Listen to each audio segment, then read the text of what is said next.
नमस्कार, मैं गौरव विग आज की इस वीडियो में आपका हार्दिक स्वागत करता हूं और आप सबको नव वर्ष की बहुत बहुत शुभकामनाएं देता हूं। दोस्तों, इस नए साल में हमने अपनी एग्जिस्टिंग जो वीडियोस की सीरीज हम चला रहे हैं और प्रयास कर रहे हैं कि अलग अलग तरह का स्पिरिचुअल ज्ञान, हीलिंग से जुड़ा हुआ ज्ञान आप तक लेकर के आए।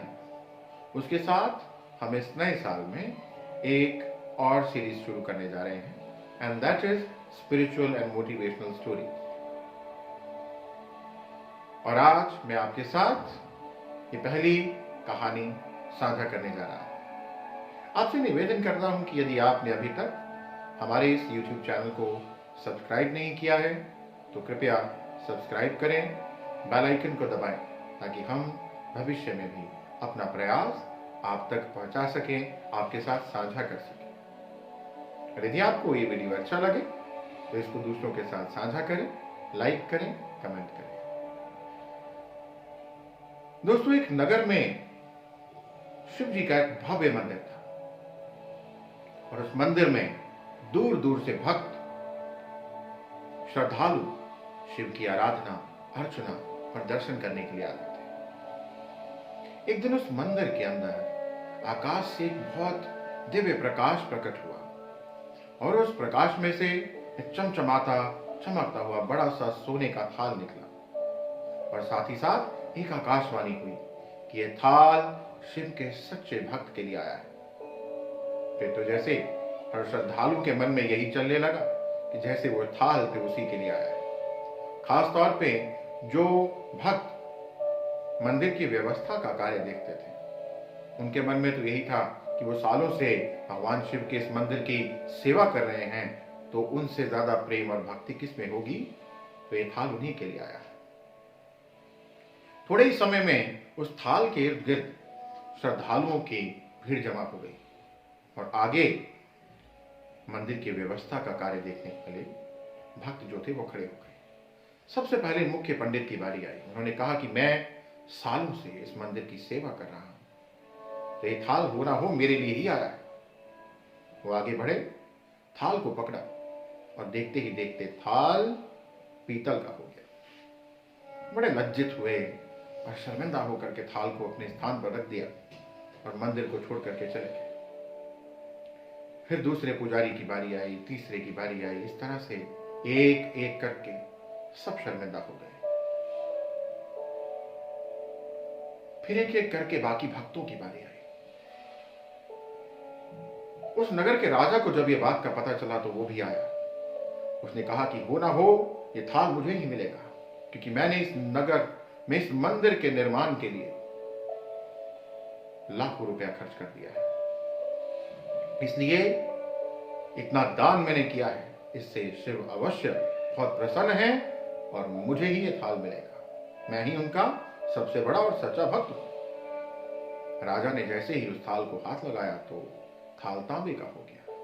इसी तरह से बहुत सारे और दानी लोग आए, महात्मा लोग आए, धर्मी लोग आए, परंतु थाल कभी कुछ बन जाता, कभी कुछ बन जाता, परंतु सोने का नहीं रहता।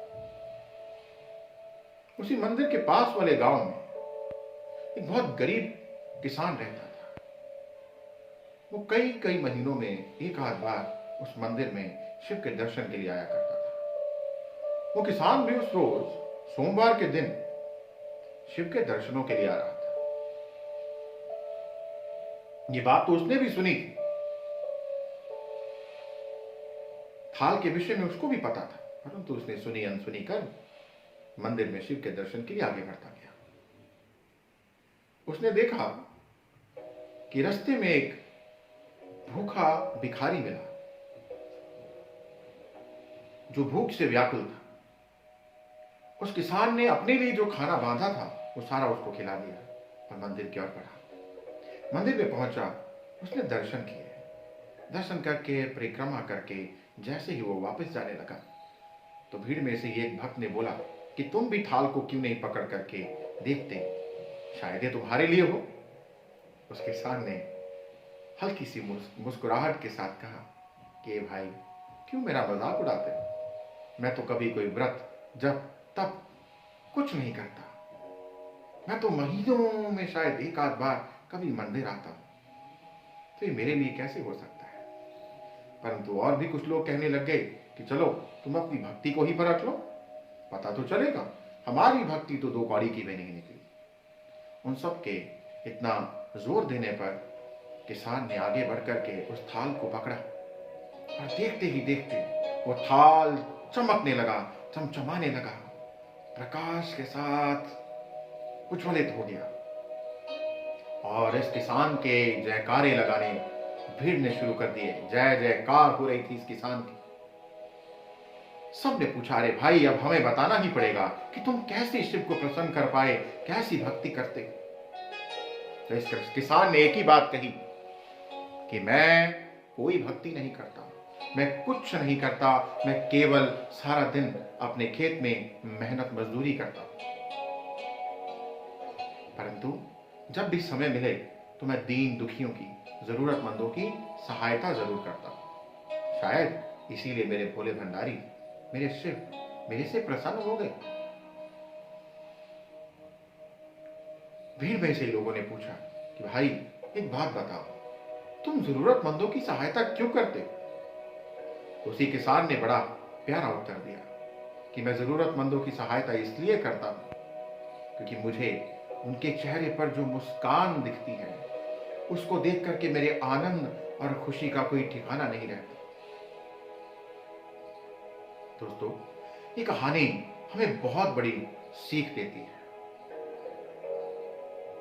क्योंकि सत्कर्म की शुरुआत भी आनंद से होती है और अंत भी आनंददायक होता है, और दुष्कर्म की शुरुआत दुख से होती है और अंत भी दुखदायी होता है।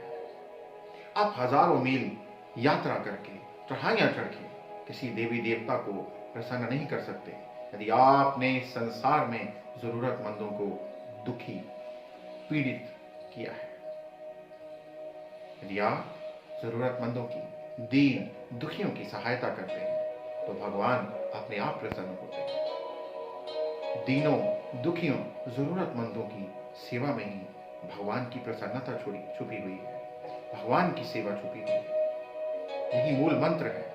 यदि तुम भगवान की बनाई हुई सृष्टि से, भगवान के बनाए हुए प्राणियों से प्रेम नहीं कर सकते तो भगवान तुम्हारी किसी भी प्रकार की भक्ति से, व्रत से, जप से, तप से प्रसन्न नहीं हो सकते। इसलिए यदि भगवान की, अपने इष्ट की प्रसन्नता पानी है तो अपने इर्द गिर्द दीन दुखी, जरूरतमंद हो उनकी सहायता करें, तन मन धन से उनकी सेवा करें, अपने सामर्थ्य के अनुसार उनको सुख दें,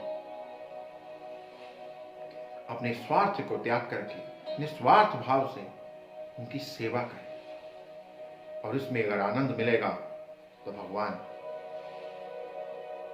ईश्वर आपसे हमेशा हमेशा बहुत प्रसन्न रहेंगे। आशा करते हैं आपको ये कहानी बहुत अच्छी लगी होगी। आप इस कहानी को औरों तक भी साझा करें और यथासंभव सेवा में लग जाएं। धन्यवाद। Thank you. आप सदैव आनंदित रहें।